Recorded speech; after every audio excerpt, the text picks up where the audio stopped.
2024 के लोकसभा चुनाव से पहले तमाम राजनीतिक दल अपने अपने संगठन को मजबूत करने की दिशा में बढ़ रहे हैं। भाजपा का अपना अलग एजेंडा है, तो महागठबंधन की जो पार्टियां हैं वो भी अब नए सियासी समीकरण पश्चिम में तलाश रही है। सवाल ये है कि खतौली की जीत के बाद महागठबंधन की राहें 2024 में कैसे रहने वाली हैं। इन्हीं तमाम मसलों पर बात करेंगे। समाजवादी पार्टी के सरधना से विधायक अतुल प्रधान जी आज हमारे साथ मौजूद हैं। अतुल जी, आपका स्वागत बीजीटी न्यूज़ पर। धन्यवाद, आपका बहुत बहुत शुक्रिया।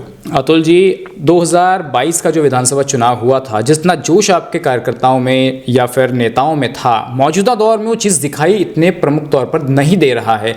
एक डिस्टर्बेंस की स्थिति हम देख रहे हैं, क्या कारण मानते हैं इसका? देखिए, मेन चीज़ क्या है, जैसे जो मेन स्ट्रीम मीडिया है वो कामों को दिखाता नहीं है। जमीन पर जिस तरीके से समाजवादी पार्टी लगातार भारतीय जनता पार्टी से लड़ी है, इनके गलत कामों के खिलाफ लड़ी है, इन्होंने खूब जितना प्रयास कर सकते थे अलग अलग माध्यमों से, कहीं प्रशासन की मदद लेकर, कई एजेंसियों का दुरुपयोग करके, कई सत्ता की हनक दिखाते हुए समाजवादी पार्टी के लोगों को कुचला है, दबाया है।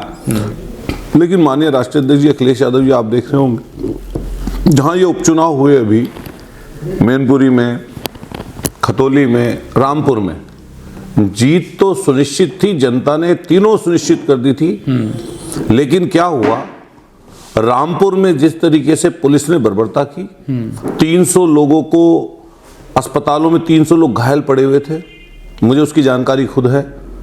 और उसके बावजूद भी कहीं मैनपुरी में भी इस तरह का प्रशासन ने दबाव बनाया, खतौली में बनाया, लेकिन खतौली और मैनपुरी में नहीं बना पाए, खतौली में रामपुर में सफल हो गए, जिस कारण से रामपुर हार गए और बाकी दोनों जगह बम्पर वोटों से जनता ने महागठबंधन को जिता दिया चुनाव। आदरणीय डिंपल यादव चुनाव जीत गए, यहाँ पे मदन भैया चुनाव जीत गए।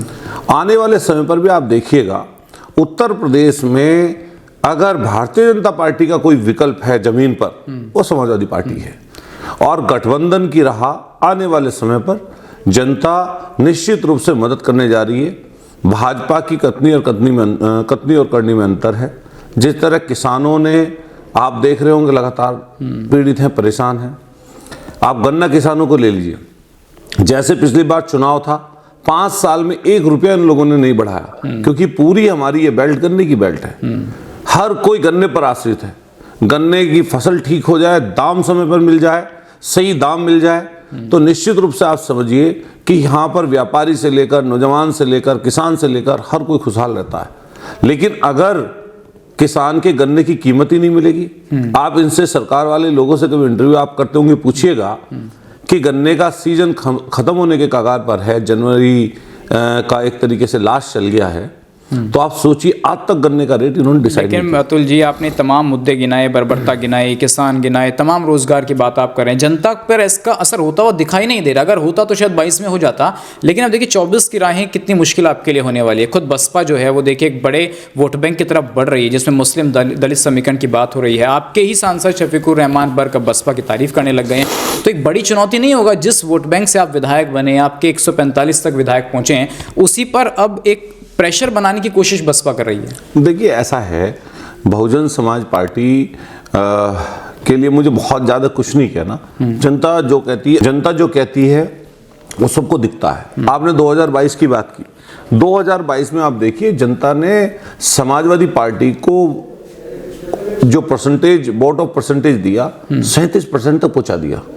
और पहली बार ऐसा हुआ कि समाजवादी पार्टी 37% तक जो है आपके वोट परसेंटेज में पहुंची। लेकिन उसके बावजूद हम लोग चुनाव इसीलिए हार गए क्योंकि बहुजन समाज पार्टी के नेता और कार्यकर्ता कहीं ना कहीं उन्होंने घूमना बंद कर दिया, जनता में रहना बंद कर दिया, जिस कारण से कई वोटर इस तरह के थे जो भाजपा की तरफ चले गए। और भाजपा ने पूरा का पूरा चुनाव षड्यंत्र से जीता है। जहां उन लोगों ने पैसे का दुरुपयोग किया, वहीं संस्थानों का दुरुपयोग किया। और जिस तरीके से चुनाव आयोग ने काम किया, आप उसे समझ नहीं सकते। खुद देखिए, चुनाव आयोग में हम लोग लगातार शिकायतें करते रहे, लेकिन उसके बावजूद भी चुनाव आयोग किसी चीज पर संज्ञान लेने के लिए तैयार नहीं। हमने कहा कि उत्तर प्रदेश के डीजीपी को हटा दीजिए, नहीं हटाया। उसके बाद हटाया। हमने कहा ये अधिकारी हैं, सरकार के सह पर काम करते हैं, आप हटा दीजिए। माननीय हमारे राष्ट्रीय अध्यक्ष ने लगातार, माननीय रामगोपाल जी ने लगातार कहा, नहीं हटाया। वो चुनाव 22 का चुनाव तो लोकतंत्र में इन लोगों ने उसको हड़पने का काम किया। जनता ने हमें समर्थन भरपूर दिया और बहुत समर्थन देने के बाद भी आप देखेंगे बहुत सारी सीटें ऐसी हैं, कहीं 150 वोटों से, कहीं 60 वोटों से, कहीं जो है 500 वोटों से, कहीं 2000 वोटों से हम लोग चुनाव हार गए। देखिए, आपने कहा तमाम बातें, लेकिन एक सवाल ये है कि जिस वोट से आप विधायक बने, तो जी मैं आपकी व्यक्तिगत बात करूंगा, मुस्लिम्स की खासकर, आज वो मुस्लिम इस टेंशन में है कि देखिए जिस पार्टी को दबाकर वोट दिया, आज उस पार्टी की सरकार नहीं बन पाई। इतना वोट तो कोई मुलायम सिंह यादव को मुस्लिमों ने नहीं दिया जितना अखिलेश यादव को इस बार दिया। तो वो सोच रहा है कि इतने होने के बाद जब सरकार नहीं बन पाई तो क्या नए रहनुमा की तलाश में मुस्लिम है? वो एक समस्या नहीं होगी आपके सामने? देखिए, वो ऐसी स्थितियां हैं कि हमारे जो मुस्लिम मतदाता हैं या हमारे हिंदू मतदाता हैं, वो आप घूम फिर कर देखिए, वो ऐसा नहीं सोचते जैसा आप बोल रहे हैं। वो ऐसा सोचते हैं कि यहाँ जमीन पर लड़ाई कौन लड़ेगा। नहीं, ये बात अभी आप बहुजन समाज पार्टी के लिए आप बोल रहे हैं लगातार। बहुजन समाज पार्टी की 2012 तक पूर्ण बहुमत की सरकार थी। आप सोच के देखिए वो एक सीट पर कैसे आ गए। और जहां आपने इस बार एक सीट की बात की, इससे पहले कितनी सीटें मिली थी बहुजन समाज पार्टी को? वो लोगों ने जनता के बीच में अलोकप्रिय होने का कारण उनका यही है कि वो शांत बैठ गए, नहीं लड़े। अब भी आप देखेंगे, अगर भारतीय जनता पार्टी का कहीं पर कोई मुकाबला कर रहा है तो समाजवादी पार्टी करी। हमारे कई विधायकों को जेल भेजा गया। नहीं, देखिए बसपा हमारे मजबूत कर रही है अपना, नहीं, लगातार मीटिंग्स हो रही हैं, मीटिंग्स पार्टी में ज्वाइन कराया जा रहा है। मैं दूसरा कह रहे हैं कि मीटिंग करने से नहीं पार्टी मजबूत होती, अटैकिंग भी रहती है मायावती। अटैकिंग के कहाँ पे रहती हैं आप बताइए? किसी प्रदेश के किसी जिले को बता दीजिए, कहीं पर इस समय कहीं पर उनको आपने आते जाते देखा हो। यहाँ तक कि हमारे जो दलित भाई हैं, मुझे तो बहुत बड़ी संख्या में दलित भाइयों ने वोट डाला और हमें चुनाव जिताया। उन सब लोगों का बहुजन समाज पार्टी से अलग हटने का सिर्फ कारण यही है कि भारतीय जनता पार्टी से कोई मुकाबला कर सकता है तो समाजवादी पार्टी कर सकती है।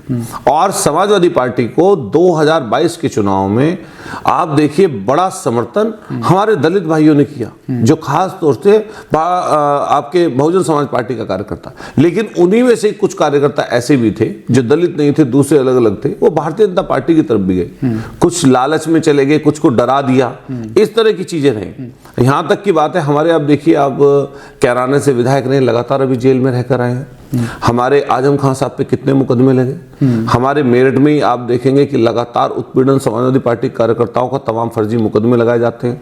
हमारे विधायक आप देखेंगे सोलंकी, जो है इरफान सोलंकी के नाम आप गिना रहे हैं प्रधान जी। अभी आपकी पार्टी छोड़कर जो नेता जा रहे हैं बसों में, कह रहे हैं देखिए अखिलेश यादव बोलते नहीं है, नाहिद हसन के खिलाफ बोलते हैं, उनके पक्ष में नहीं बोलते हैं, आजम खान के पक्ष में नहीं बोलते हैं। अच्छा, बोलने का तरीका क्या है? क्या किसी को गाली दी जाती है?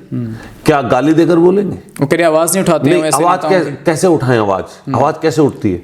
हमें कोई आदमी इनमें से ये बता दे कि बहुजन समाज पार्टी के नेता आवाज उठाते हैं। किसके लिए आवाज उठाई है बहुजन समाज पार्टी के नेताओं ने?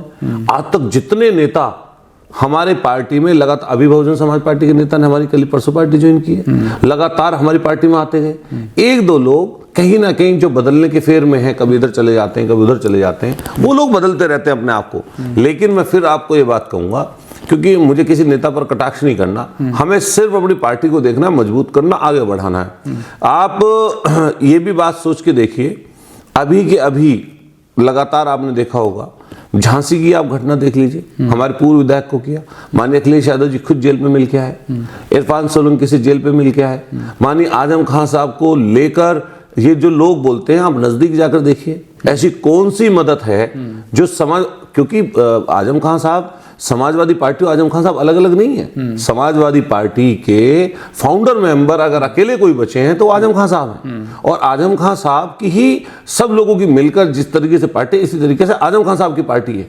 और आजम खान साहब ने या जो भी समाजवादी पार्टी के बड़े नेता रहे, कार्यकर्ताओं की अगर कहीं पर पहचान है तो समाजवादी पार्टी में है।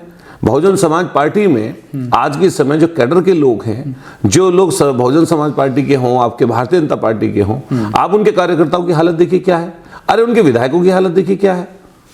हम लोग तो सदन में देखते हैं, यहाँ मंत्री जो है वो बन गए संतरी भाजपा में। भाजपा के जितने मंत्री हैं संतरी से भी नीचे आएंगे। प्रमुख सचिव यहाँ के मुख्यमंत्री ने बैठा दिए अपने, और प्रमुख सचिव बैठाकर सारे मंत्रियों से सारे अधिकार छीन लिए। उनसे कह दिया एक गाड़ी है और ये आपके पास पुलिस वाले, घर है, जाइए घूमिए रहिए।